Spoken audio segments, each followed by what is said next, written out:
like to introduce our amazing panel. Karen, Liz, Debra, and Cathy, you are going to hear from the voices of the Bridge of Hope program itself. Thank you again.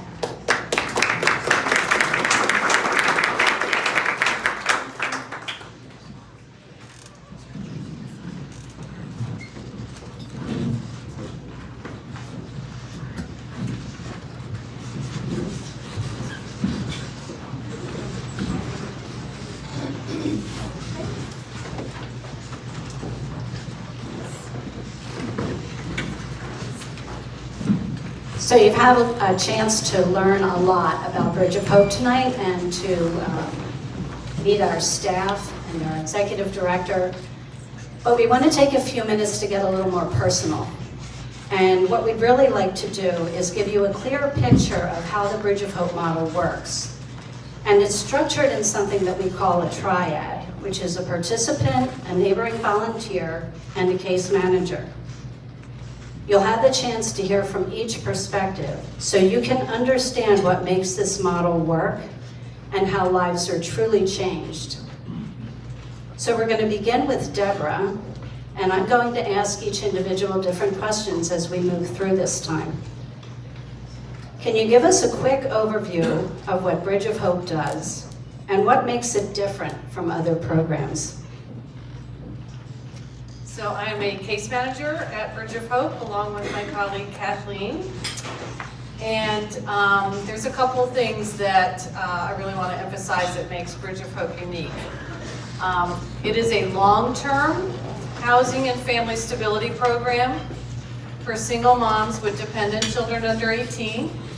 Might be one child, might be 5 children. We serve all of Montgomery County and Central and Upper Bucks County. And families are in our program typically 14 to 18 months. There are other programs out there. A few of them are long-term like that, but many are not. But our program is because this is about more than just getting a family into housing.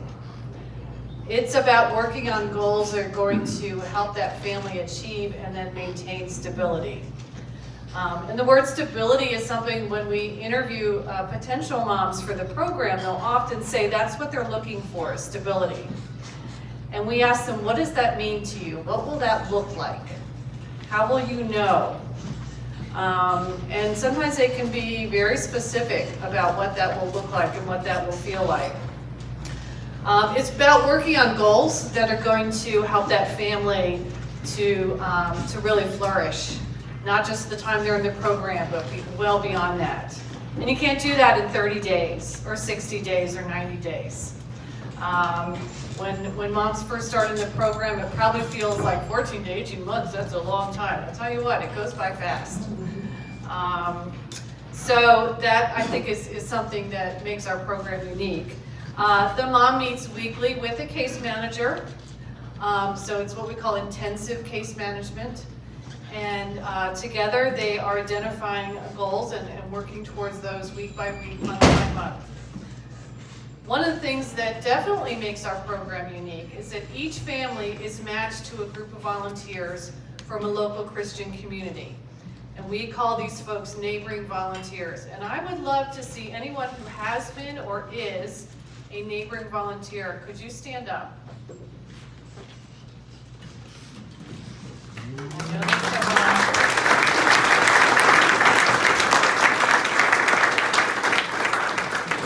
And you're going to get to hear from one of our current neighboring volunteers here in a moment. And these folks are there, they're there to provide support, encouragement, a listening ear, practical help. And so those are the 3 parts of the triad. The mom and her family, the case manager, and the neighboring volunteers. So one of the most unique aspects of Bridge of Hope is this triad. And so I'd love for each of you to share what that looks like from your perspective. So we're going to move on to Liz. Would you describe what it was like to be supported by an organization like this? Sure. First off, I want to thank everyone in this room for their love and support Thank you for spreading God's love. Okay, here come the tears. Having a group, a team like I did was everything. It gave me the opportunity to breathe, tackle issues instead of shoving them to the side like I typically did because I was overwhelmed. Thank you. Thank you. My case managers helped me set up goals and offered sound motherly advice, something that I always needed more of. And then my neighboring volunteers were always there for giggles and distractions from the seriousness of my situation. And I'll always be grateful for the relationships I established, and I'll always keep them. And I look forward to doing the same for mothers. I love when people are able to build each other up. It's so important, and I thank you. Thank you, Liz.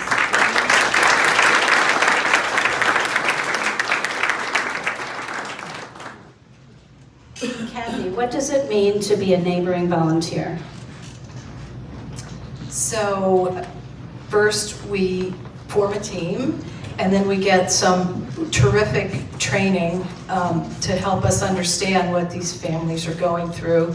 And then we get to know our Bridge of Hope families. So we work to understand their challenges, their hopes, their fears, what they like, what they don't like. Getting to know them, we find common ground and figure out how we can best support them, or at least that's what we try to do.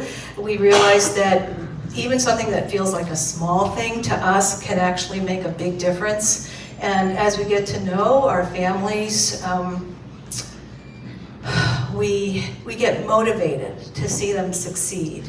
And I think, if I may, even though I don't look like one, I think we turn into cheerleaders because just every success we feel happy and proud, and that's a great feeling for us. Thank you. And back to you, Debra. So how do you support the family and the volunteers in this model? So as I said, the case manager meets weekly with the mom and focusing on both short-term and long-term goals. And we're always trying to bring it down to, what are you going to work on this week? Between now and our next meeting, what are you going to commit to? It's those baby steps that you take, and then suddenly you realize that you've either achieved a goal or made significant progress toward a goal. Also, I might suggest resources, all kinds of resources that are available.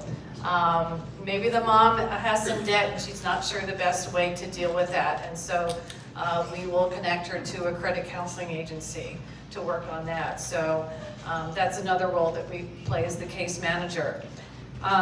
Cathy mentioned the training. So for neighboring volunteers, there's two aspects to the training. The first is some online training that they do individually, and then we bring the group that's going to support a particular family, we bring them together for some in-person training. And then following that, we have what we call the neighborhood launch, and that's where the neighboring volunteers get to meet the family that they're going to be there to support. And the case manager is there at the launch to kind of facilitate that, because it's a little awkward meeting people you don't know, right? We've all been there. Each neighboring volunteer group has a coordinator, and that's really kind of the point person for the mom to communicate with the neighboring volunteers, and the neighboring volunteers to communicate with the mom. So it's not all being like funneled through the case manager. But our role is to support both the volunteers and the mom in building that relationship. So sometimes what can happen is neighboring volunteers are excited and they have lots of ideas, and the mom's like, well, I can't do everything that you have in mind. And so the neighboring volunteers think, oh, we're being, too, we need to back off a little bit. And then the mom, it's really hard to ask for help. And so the mom maybe has some needs, but she's hesitant about asking. And so then the case manager, like I might be in a meeting with the mom and she brings something up, and I might say, oh, do you think do you think your neighboring volunteers could help with that? And the mom's like, oh, well, maybe they could. And so that's kind of how I facilitate that relationship as a case manager. Every neighboring volunteer group is unique because the people that are in it have unique experiences and skills and interests. And every family is unique with their own experience and needs that they are open to receiving care from others. So what that relationship looks like is going to vary from one family and one neighboring group to another, but it's amazing how God brings the right people into each neighboring volunteer group for our families. So we've heard a lot about the relationships, but there are expectations with the Bridge of Hope model. And so I'm going to ask each person to describe what participation actually looks like. And we're going to start again with you, Debra. What is expected of the families in the program? So I keep using the word goals, but this is the reason I keep using it. It's really, really central to what we do. And so what we make very clear to the moms, both in the interview process and when they literally sign their life away by signing all the paperwork, is that they're committing to meeting weekly with that case manager. They're also committing to following through on the action steps that they agreed to do. And so that is probably the biggest two expectations we have for the families. And those goals, yes, they could be goals around housing, around finances, around employment. Another big one is the mom's health and wellness. So surprise, surprise, the moms do a really great job looking after their kids' health and wellness. A+. Guess whose they don't look after very well? Their own. And yet, particularly in a single parent family, everything depends on the mom. And so encouraging the mom to be sure and take care of both their mental and physical health. And so that's another commitment that the mom is making. That I may not be used to taking care of myself very well, but I recognize I need to, and I need to make some changes there. So Cathy, what's the commitment like for neighboring volunteers? So I think it's probably different for each team because we try to tailor what we do to whatever our Bridge of Hope family needs. We're fortunate that we have a team because people can play to their strengths, things they might like to do, things they might be good at.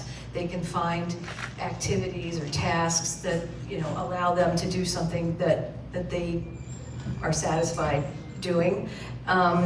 And so also since we have a team, the time commitment isn't too huge because we can rotate different tasks, we can take turns doing things. So we probably end up doing something every few weeks, which isn't a lot. But it's not really the time commitment that is a challenge or even the thing that matters. I think what's really meaningful is that we form a relationship with our family, and as I said before, we want to see them succeed. So it doesn't feel like something I have to do, or let me put that on my to-do list this week and check it off. It's we really want to spend time with our families and help them move forward. So Liz, what did it take from you to make the program work?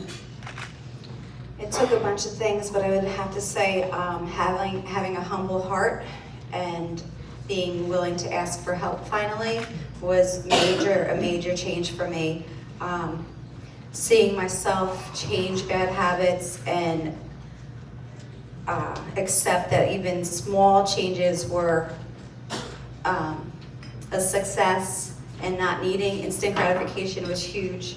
I was available for weekly meetings, and sometimes it was challenging making that happen, but I knew that was beneficial to making progress and seeing change and giving updates.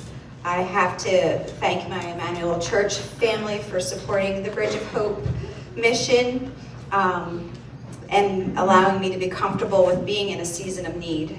That was everything to me. I'm proud to be a part of a community that builds people up. That's so necessary, so that someone can hold on to hope. Thank you.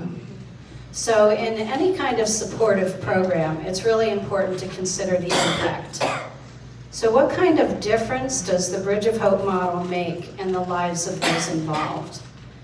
And I'll come right back to you, Liz, and ask what changed for you and your family?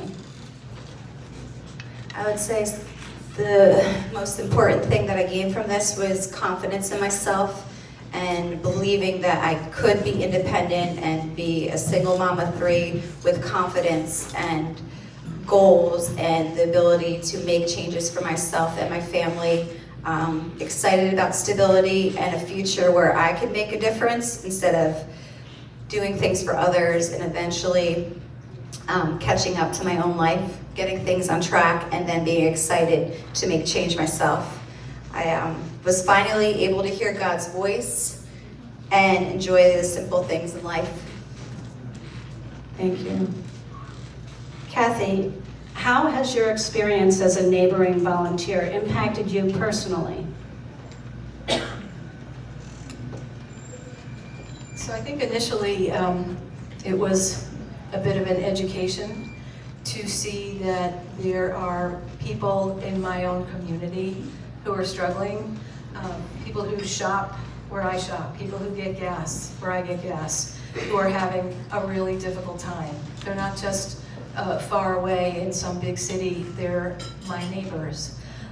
So that was a bit of an eye-opener, actually. And as we work with our moms and with our families, we really do become vested in seeing them move forward and succeed. And because we form relationships, we feel like they're our friends. And so we just are very, very happy when things can work out for them. And that is much more fulfilling than just writing a check to an organization, although you should do that. So we get a lot out of it because we feel like, you know, our sharing our life experience as parents, as working mothers, can help somebody, and that's a great thing that we can do. Thank you. So Debra, what outcomes do you see from this approach? Well, the ones that first come to mind is a family that's in housing that's their own. A mom bringing in sufficient income to cover all her expenses, fair market value housing and everything else. Increased ability to manage her money, knowing where it's coming from, where it's going. Usually we can figure out pretty quickly where it's coming from, but the where it's going part, bit of a mystery there. So we work really hard on that, learning money management skills. And making sure that the choices she's making around her spending fit in with her short and long-term goals. So we're really focused on long-term success rather than just short-term fixes. So those are some of the obvious things in terms of outcomes or impact or success. I've had the privilege of being case manager to 3 moms that have graduated in my time with Bridge of Hope. And what really stands out for me, though, are the deeper changes. And I'll tell you one story of a mom that I was working with, and she went for a child support hearing. And when I met with her the following week, she said, 6 months ago, I wouldn't have stood up for myself and my children like that. I would have backed down. I would have felt intimidated, but I didn't this time. She said, I have never felt so strong in my whole life.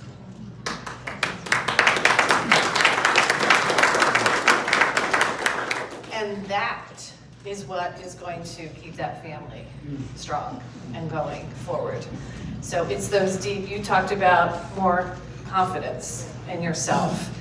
And even a number of our moms talk about, I've learned it's okay to ask for help. It's okay to need help. So many of these moms have had to do it for so long on their own, surviving crisis to crisis, very independent, that they find it is hard to ask for help and to receive help. And that actually to have a mom graduating and say, that's something I've learned. And I want to give back to others now because I know how important that is. So, you know, it's the classic, it's really about our moms learning how to fish.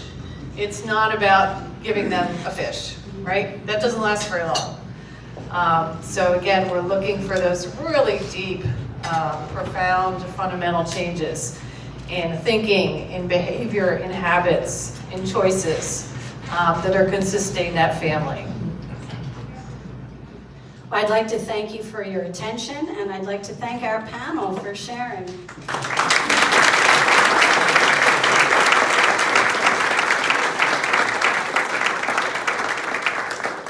I think you've gotten the picture that Bridge of Hope works because people work together to help each other. And, you know, you've gotten some ideas of how to get involved with Bridge of Hope. You could help others learn about and connect with us. You know, church leaders, community groups, businesses, landlords. Become a neighboring volunteer and support us financially. But if you have any additional questions, there's an information table in the back of the room, and they're waiting, ready and waiting to answer any questions you have. So thank you very much.